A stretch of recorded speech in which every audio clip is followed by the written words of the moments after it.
What's up guys, it's Jazz. Welcome to Neurodivergent Dog Training, and today we're going to be reviewing the December BarkBox, and we are doing this in the morning, so they're still a bit tired because in a couple hours she is getting spayed. So let's get through it. Unfortunately, that does mean she does not get to taste test any of her treats today. She'll get them tonight, don't worry. Alright, so let's go in a backwards order today. Let's take a look at our chews because we have new ones this time. We've got our beef recipe and our pork stick recipe. You guys know this is the one I always cut in half, give them both half. This one's got two in it, so they each get one. Let's go with our treats here because we've got our soft baked pork, same as the beef ones last week. They're a little rectangular, so we've cut those up. And we've got our lamb jerky bars, same thing. They hold their shape, you can cut them up. Fantastic for that. And last but not least, we have our toys. We have a gingerbread man ball and a Christmas tree treat dispenser.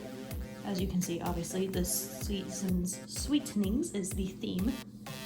But this has a nice Pokeball, like the blue ones that they absolutely love, but a lot sturdier inside of it. And this one you can put their kibble in and make this an interactive mealtime. I'm gonna guess this is probably gonna hold for them about a cup to a cup and a half of their kibble. It's about that big around.